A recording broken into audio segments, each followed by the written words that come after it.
할렐루야. 2022년 벌써 둘째 주일입니다. 연말하고 또 첫 주에는 마무리하고 또 준비하느라고 이렇게 분주하게 보냈다면은 이제부터는 이제 계획한 것들을 어떻게 실천할 것인가를 차분히 또 기도하면서 나아가야 할 때입니다. 그렇다면 한 해를 시작하면서 계획한 것을 실천하려는 그런 그리스도인들에게 가장 필요한 것이 뭘까? 그래서 1월 한 달 동안 우리에게 제일 필요한 게 뭘까 시리즈로 보려고 합니다. 뭐니 해도 성도에게 가장 필요한 것, 새해뿐만 아니라 기본적으로 필요하겠지만 올 새해 가장 먼저 필요한 것은 바로 믿음입니다. 먼저 믿음이라는 게 우리 안에 형성되기 위해서는 가장 기본적인 두 가지의 전제들이 필요하죠. 하나는 인간의 유한성을 인정하는 것입니다. 인간은 생명도 능력도 언젠가는 퇴색하고 후퇴하는 그런 유한함을 가지고 있죠. 이것을 인정할 때 믿음이 시작이 되는 겁니다.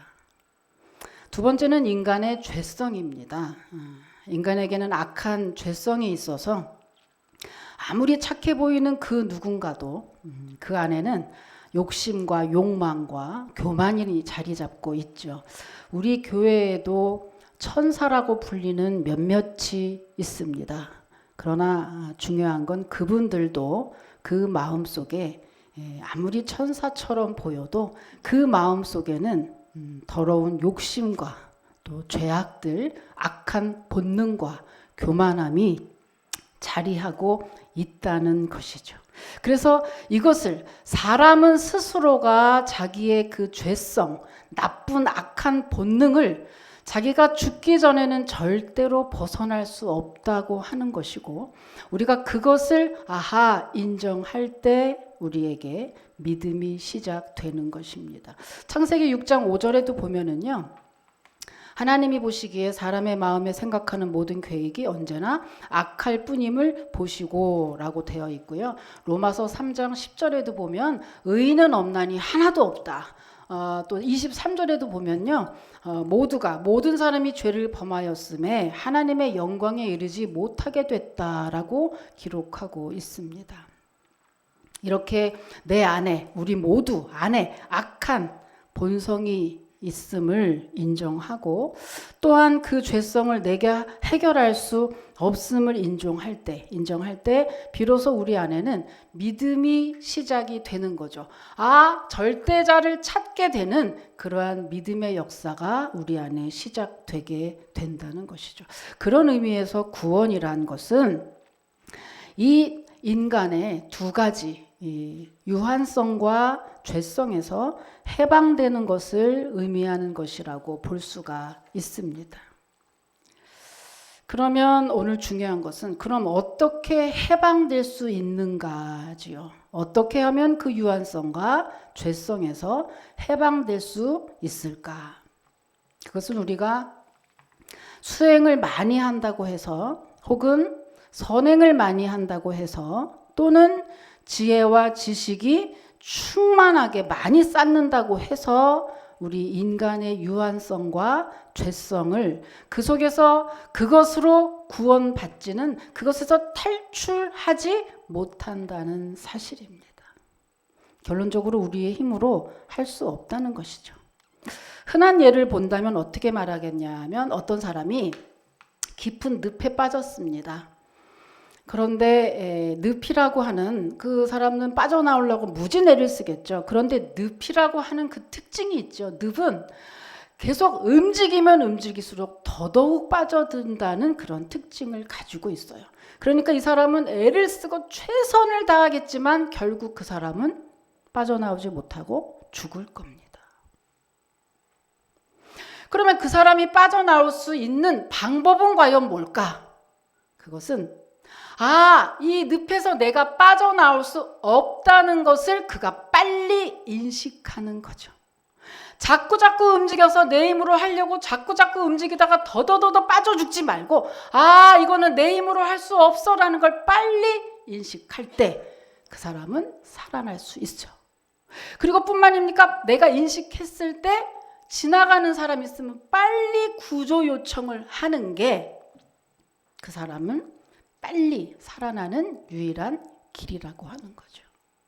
여러분 사업 해보신 분들, 저는 뭐 해봤습니다만은, 사업에서 망할 때 왜 망하는지 아십니까? 내가 언제 이거를 마무리할 것이냐, 치고 빠지는 적절한 시기를 놓치면 사업에서 망하게 되는 거거든요. 언제 하지? 이 시기를 판단할 때 마찬가지입니다. 여러분, 병이 들었을 때에도 내가 이것을 빨리 어떻게 해서 치료를 받아야겠다라고 하는, 내가 할 수 없다는 것을 빨리 느껴서 빨리 의사에게 달려가든 어떠한 조치를 취하면 그만큼 빨리 더 많이 살 수 있는 것입니다. 구원도 마찬가지예요. 그래서 인간의 유한성, 언젠가 우리의 생명은 끝이 날 때가 오고, 우리의 죄성은, 내 안에 있는 악한 본능은 도무지 내가 해결할 수 없다는 것을 우리들이 느낄 때, 그러한 늪에 빠져 있음을 느낄 때, 그럴 때 어때요? 우리들은 우리 힘으로 할 수 없다, 이럴 때 자신의 실존을 빨리 인식해야 됩니다. 그래서 그 늪에서 건져낼 수 있는 분에게 빨리 구원의 요청을 해야 되겠죠. 그렇게 해서 절대자에게 나를 좀 구해주세요, 내 힘으로 할 수 없습니다, 내가 죽어갑니다, 내 악한 본능을 내 힘으로 절제할 수가 없어요, 나 좀 살려주세요 라고 손을 내미는 것을 믿음이라고 하는 거예요. 그것이 믿음입니다. 그래서 오로지 그 믿음의 근거에서 우리는 구원받을 수 있는 것이죠. 그래서 예수님을 복된 소식, 곧 복음이라고 하는 겁니다. 그렇다면 우리 모두는 다, 여기 계신 분들은 적어도 예수님을 구주로 모신, 예수님을 구세주라고 알고 믿는 분들이거든요. 그러면 우리는 구원을 이미 받았으니 이제부터 믿음이 필요 없는 걸까요? 아니요. 어쩌면 지금부터 우리의 믿음은 시작입니다. 여러분, 사람이 살았다고 하는 것은 어떤 사람이 살았다 그래요? 그죠? 숨만 쉬는 거를 살았다고 말하지 않습니다. 살았다고 하는 것은, 숨은 기본이고요. 생각하고 말하고 돈도 벌고, 그죠? 남을 도와줄 줄도 알고 여러 가지 일들을 할 수 있는, 그래서 이 세상에서 어떤 영향력, 역할을 감당하고 또 사는 사람들의 어떤 존재감을 느낄 수 있을 정도로 사는 것처럼 사는 것을 살았다라고 이야기하죠. 그렇지 못한 사람은 살았지만 식물인간이라고 합니다. 그러니까 뭐죠? 우리가 예수님을 구세주로 모셔드리는 그 기본적인, 예수님은 우리 인생에 나의 구세주가 되십니다, 이렇게 그 믿음으로 우리가 예수님을 믿어서 영생, 구원 받았다면 여기서 끝이 아니고 지금부터는 더욱더 어떤 모습? 우리는 세상 사람과는 다른 사람들입니다. 세상 사람은요, 세상의 원리, 세상의 어떤 법이라든지 세상의 원리로 살아가는 사람들이라면, 우리 성도는 믿음으로 사는 거죠. 우리 성도는 믿음이라고 하는 새로운 원칙에 의거해서 사는 사람들이죠. 다시 말하면 믿음으로 영생 얻고, 믿음으로 살고, 믿음으로 복을 받고, 믿음으로 기적을 체험하는 사람들이란 것이죠. 그래서 예수 그리스도를 구주로 믿는 기본적인 믿음 외에 우리의 믿음은 역동하는 믿음이 돼야 되는데, 오늘 2022년 올 새해 믿음, 솔라피데, 오직 믿음이라는 뜻인데요.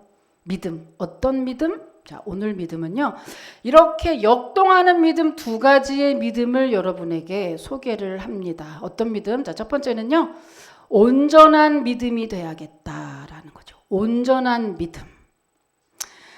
히브리서 10장 22절 한번 읽겠습니다. 히브리서 10장 22절 한번 여러분 읽을게요. 시작.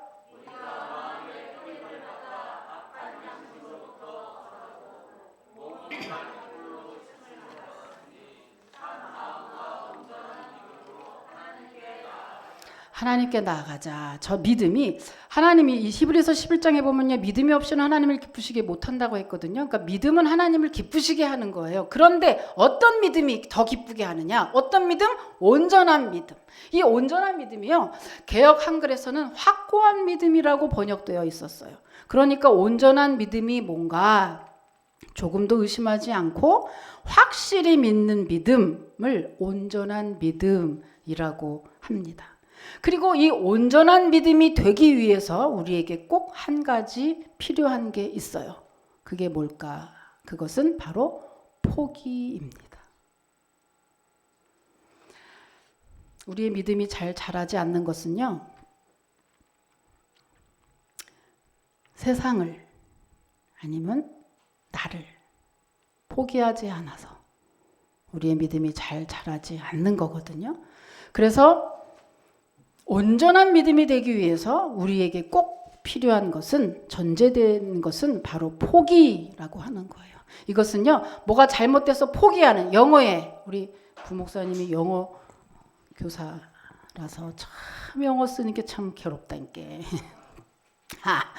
이 포기한다. 나는 낙심해서 아예 나 그냥 안 해라고 하는 것을 영어로 give up이라고 합니다. give up. give up은 포기하는 거예요. 그런데 여기서 포기라는 의미는 give up 포기가 아니라 항복한다라고 하는 단어 surrender를 얘기하는 겁니다. surrender. surrender는 뭐냐면 항복하다 이런 뜻이에요. 그러니까 무슨 말이냐? 하나님께 온전한 믿음이 되기 위해서는 나를 하나님께 항복시켜야 된다는 거예요. 항복시켜. 이게 무슨 말이죠? 이게 무슨 말이냐면요. 여러분 전쟁에서 실패한 그 장수, 전쟁에서 항복한 이 장수는요. 자기 목숨을 다 항복한 상태, 포기한 상태죠. 그래서 이렇게 손들고 이렇게 갑니다. 그럼 죽이면 죽이고 살면 살고 그쪽 승자에게 달려 있는 거예요. 그러니까 항복하고 가는 그 상태처럼 우리가 하나님께 온전한 믿음이 되기 위해서는 내 생각, 내 지식, 내 자존심, 내 상황, 내 판단, 내 의 다 하나님께 내려놓고 포기하고 맡기는 그러한 상태가 되어야 한다. 그럴 때 우리는 온전한 믿음을 가질 수 있다라고 하는 거예요. 시간이 많이 지나도 나는 이렇게 믿음이 자라지 않아요 라고 하시는 분들 잘 가만히 보면 딱 답이 다 있습니다. 다 똑같아요. 굉장히 강하죠. 자기가 강하고 자기 주장이 강하고 자아가 강하기 때문에 하나님은 우리에게 다 해주세요. 전능하시고 위대하시고 전지하시고. 근데 그 주님의 능력을 누리기 위해서는 반드시 그 안에 녹아져야 되는데 녹으려면 나를 포기하는, 나를 항복하는 과정이 반드시 필요하다. 근데 많은 성도들이 이 과정은 퉁치고 생략한 채 믿음이 빨리 자라길 원하고 뭔가를 누리기 원하고 복을 받기를 원하고 뭐를 하기를 자꾸 원하지만 제일 중요한 과정, 기본적인 과정, 나를 항복시키고 녹아드는 과정을 하지 않기 때문에 우리가 온전한 믿음이 되지 못한다고 하는 것입니다. 사도 바울은 온전한 믿음의 아주 대표주자인데요. 자, 사도 바울은 빌립보서 3장 8절에서 그는 이렇게 고백을 했습니다. 자, 또 읽어볼게요. 빌립보서 3장 8절입니다. 시작.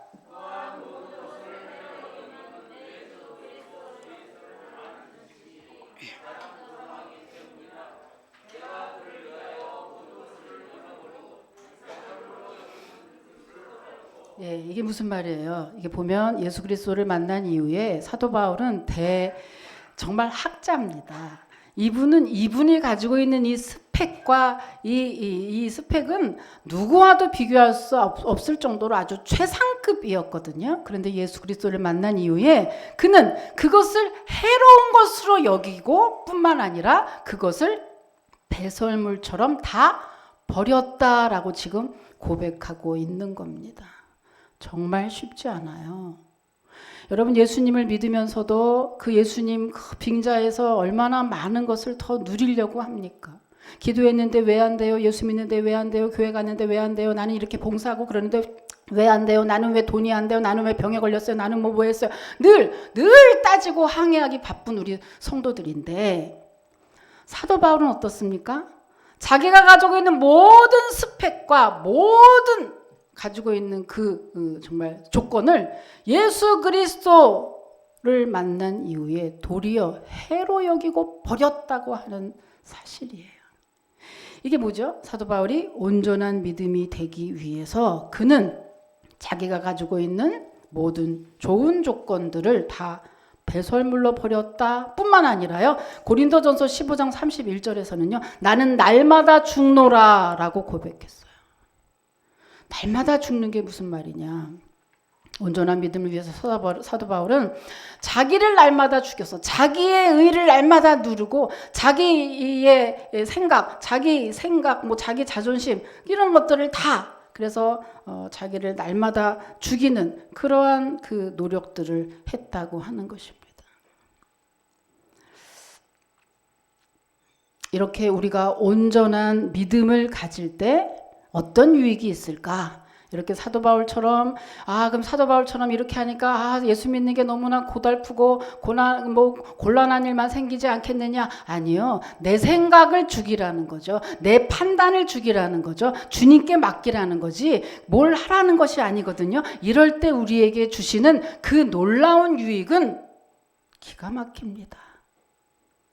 우리가 온전한 믿음을 가질 때 내 삶에 평안이라고 하는 그러한 은혜가 따르게 됩니다. 자, 요한복음 14장 27절 한번 또 여러분 읽어보세요. 시작.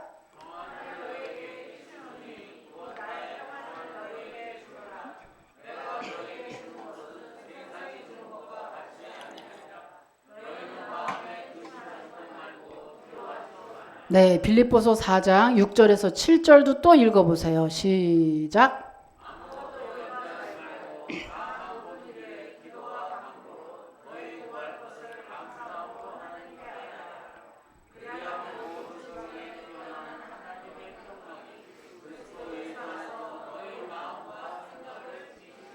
아멘. 성경은요 자세히 잘 봐야 돼요. 이게 무슨 말이죠?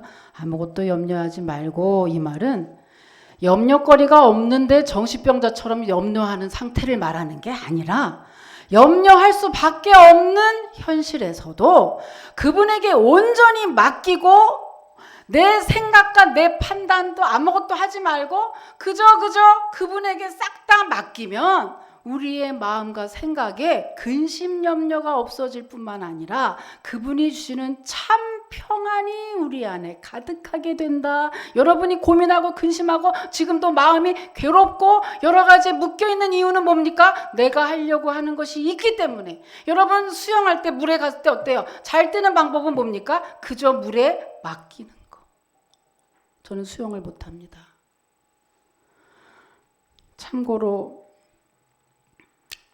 선교지 가면은 사해라고 정말 그곳에서는 정말 어떻게 안 뜰 수 없는 그곳에서도 저는 물에 못 떴던 사람이에요. 그 정도로 아주 이거를 붙잡고 아주 있는 힘을 다하고 물에서 물과 싸우는 거죠. 아주 내가 절대로 안 맡기리라. 저는 어떻게 예수를 믿는지 참 기적인 사람이에요. 참고로 저는 세차장에 세차를 못합니다. 자동 세차를. 왜 그러죠? 이게 이제 중립으로 놔야 되잖아요. 중립으로 놔야 이렇게 들어가는데 그 중립을 못 맡깁니다. 저는 내가 해야지 왜 중립으로 맡기냐 이거예요. 여러분 이런 얘기하면 우습지만 어떻게 하나님이 택해서 이렇게 잘 믿음 생활을 하는지 모르지만 여러분도 다른 생활에 있어서 똑같은 양상을 보인다 이거죠. 저처럼 어떤 부분이 아니라 여러분도 역시 아니 저렇게 맡기면 될 거를 왜 저래? 웃기죠? 제 얘기 들으면 웃기잖아요. 여러분도 하나님이 볼 땐 같은 모습이라는 거죠. 아니 네가 염려하고 근심한들 네가 키 한 자리로 네가 하고 머리카락 하나라도 네가 만들 수도 없을 텐데 너는 왜 근심하고 염려하느냐? 이거거든요. 그래서 하나님이 뭐라는 거죠? 온전한 믿음을 온전하게 주님께 맡기면 우리에게 돌아오는 유익은 평안이라고 하는 것이죠. 평강이라고 하는 것입니다. 여러분 근심하지 말고 염려하지 말고 저도 올해는 꼭 세차장에 가서 세차를 잘 하도록 저도 할 테니 여러분도 조금씩 주님께 더 가까이 가셔서 온전하게 여러분 주님을 믿고 맡기심으로 올 한 해 동안에는요 정말로 주님이 주시는 평안함 그 마음의 평강함을 여러분 정말 누리시기를 주님의 이름으로 축복합니다. 맡기면 편해요. 내가 하려니까 불편한 거예요. 두 번째는 무슨 믿음? 담대한 믿음입니다. 자, 우리가 올해에 가져야 되는 믿음, 역동해야 되는 믿음, 첫 번째는 온전한 믿음, 의심하지 않는 믿음, 맡기는 믿음이라고 한다면 두 번째는 담대한 믿음이에요. 여러분, 담대한 믿음인데 광야 생활을 했던 그 이스라엘 백성들은 원래 군인이 아니죠. 그래서 이들은 광야 생활에서 목축도 하고 농사도 지었던 그런 백성들입니다. 그런데 전시에는 또 농사를 짓다가 또 가서 전쟁도 해야 되는 그런 상황이었는데 특별히 이때 그것에 반해서 그들이 가려고 했던 그 가나안 땅에서 그 7족속은 그렇지 않아요. 거기 사람들은 키도 크고 전쟁을 잘할 수 있는 그러한 몸의 여건도 가지고 있을 뿐만 아니라 그들은 늘 전쟁을 많이 했던 그런 전쟁에 능한 그런 민족이었죠. 근데 그들을 반드시 전쟁에서 내쫓아야 하나님이 주신 젖과 꿀이 흐르는 그 가나안 땅을 가질 수 있었기 때문에 이들은 어쩔 수 없이 전쟁을 해야 됩니다. 자, 그런데 이 담대한 믿음의 최고봉 여호수아 보면 나오죠. 이제 이스라엘 백성이 출애굽을 해가지고 하나님이 주신 그 가나안 땅에 들어갈 때 그 바로 전에 이제 마지막 한 곳에 요단강을 건너면 바로 그 가나안 땅에 도착을 합니다. 그런데 요단강이 문제예요. 왜냐하면 우기가 됐을 때 또 보리를 거둘 그때에는 굉장히 물이 많이 넘쳐서 허리까지도 온다고 하는 거죠. 지금 요단강 정도는 불광천 정도 돼요. 그런데 불광천 정도 되는 그것이 보리를 거둘 그때쯤 되면은 그 물이 허리까지 차서 그냥 쉽게 건널 수 없는 상태가 된다 이거죠. 그런데 그때 그것을 꼭 건너가야 할 그때에 하나님이 지도자였던 여호수아에게 무엇을 요구했느냐?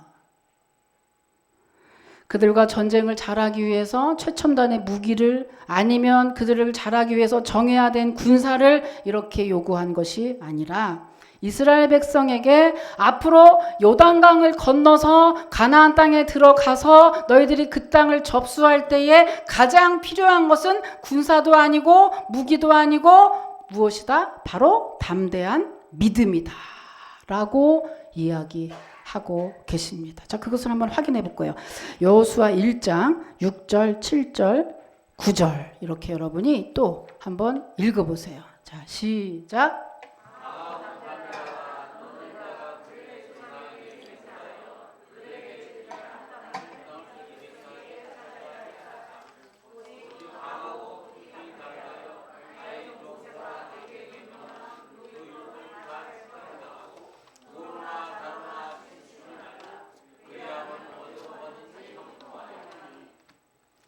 내가 내게 명령한 것이 아니냐? 강하고 담대하라. 두려워하지 말며 놀라지 말라. 내가 어디로 가든지 내 하나님 여호와가 너와 함께 하느니라 하시니라. 아멘. 여기서 보면 계속해서 말씀하시죠. 강하고 담대하라. 강하고 담대하라. 두려워하지 말라. 강하고 담대하라. 여러분, 하나님이 이스라엘 백성에게 이제 땅을 주시고 거기서 전쟁을 앞두고 하신 말씀이 그죠? 강하고 담대하란 말밖에 하지 않았어요. 그런데 사실은 성도에게 무기도 아니고 강하고 담대함 이것만 겨우 주셔요가 아니라 그게 다라고 하는 것이죠. 여러분, 성도는 믿음이라는 게 무엇이냐? 믿음은요, 보이지 않습니다. 그러나 보는 것보다 더 강한 힘을 가지고 있는 것이 바로 믿음이라고 하는 것이기 때문에 하나님은 지금 이 결정적인 위험한 상태의 전시 상황에서도 하나님은 계속해서 우리에게 담대한 믿음을 가지라고 요구를 하시는 겁니다. 여러분, 온전한 믿음을 갖기 위해서는 우리가 포기가 필요했다면 담대한 믿음을 갖기 위해서는 뭐가 필요할까요? 용기가 필요합니다. 용기가 필요해요. 여러분, 다윗과 골리앗 사건, 그죠? 아시죠? 어린 다윗이 물맷돌 5개로 거인 골리앗을 향해서 나아갔을 때 그에게는 믿음이 있습니다. 그러면은 나가지 않고 밑에서 구경했던 사람들은 믿음이 없었나요? 믿음이 있었어요. 정말 중요한 얘기입니다. 모든 이스라엘 백성들, 그때 당시 싸웠던 마치 사울뿐만 아니라 모든 군사에겐 다 믿음이 있었어요. 그런데 유독 다윗이 물맷돌 5개로 뛰어나갈 때 그는 담대한 믿음에 뭐가 플러스 됐습니까? 용기가 필요했고, 그 용기로 인해서 그는 다른 사람들도 다 믿음 있지 믿음 모릅니까? 다 하나님이 전능하신지 모릅니까? 하나님이 위대한지 모르는 사람이 어디 있습니까? 하나님 다 믿어요. 다 알아요. 그런데도 그들은 덜덜 떨고 못 나갔는데 비해서 어린 다윗은 돌멩이 5개 들고 나갔습니다. 뭐죠? 담대한 믿음. 그 믿음에 플러스 용기가 더해질 때 그의 믿음은 골리앗을 넘어뜨리는 그러한 기적을 맛보게 됐다고 하는 겁니다. 여러분, 여기 여호수아에 보면은 이제 요단강을 앞두고 있잖아요. 그죠? 그 요단강도 마찬가지입니다. 요단강도 이제 발을 내디뎌야 돼요. 발을 내디딜 때 여러분, 저 같은 사람은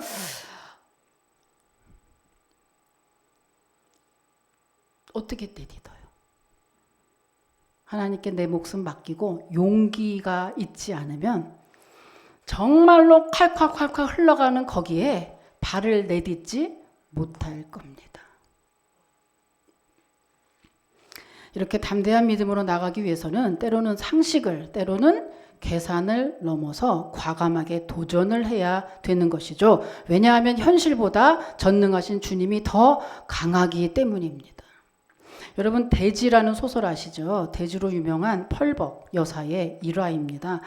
펄벅이 어린 시절에 선교사 부모를 따라서 중국에서 살 때의 일인데, 어느 해 가뭄이 아주 심할 때 하루는 아버지가 지방에 전도를 가셔서 이제 그 집안에는 그 펄벅 어머니와 3 자녀만 있었대요.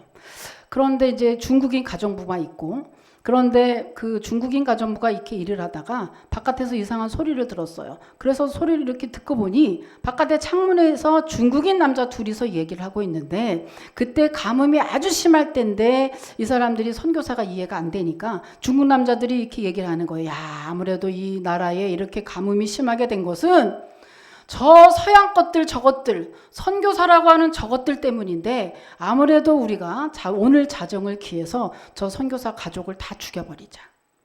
그래서 그러면은 신의 노여움이 좀 풀릴 수도 있겠어. 그러니까 오늘 실시하자. 이렇게 하는 얘기를 들은 거예요. 그래서 그 중국 가정부가 이제 와서 펄벅의 어머니에게 막 얘기를 합니다. 둘둘둘 떨면서. 그때 그 얘기를 들었던 그 펄벅의 어머니는 그때부터 기도를 시작을 했고, 이제 자정이 올 때까지 기도를 하시다가 자정이 도리어 되니까 문을 활짝 열어놨어요. 그리고 기다리니까 어느 정말 중국인 남자들 한때가 그 집을 찾아왔습니다. 근데 도리어 침착하게 차를 내주고 뭐 빵을 주고 이렇게 하면서 속으로 계속 기도했겠죠. 그것을 본 이 중국인 남자들이 슬슬 1명, 2명 바깥으로 빠져나가기 시작을 했고, 그리고 정말 그들이 나간 이후에 기적처럼 억수 같은 비가 막 내려서 그 이후로 정말 평안하게 그 어머니와 참 밤을 잘 보냈다고 이렇게 펄벅 여사가 어린 시절을 회상하면서 담대한 믿음의 기도가 얼마나 힘이 있고 얼마나 위력이 있는지 이렇게 간증한 내용이 있습니다. 여러분, 아무리 위협적인 상황에서도 성도가 담대한 믿음으로 나아가야 되는 이유는 하나님은 담대한 믿음으로 도전하며 나가는 백성들을 절대로 실망시키지 않기 때문입니다.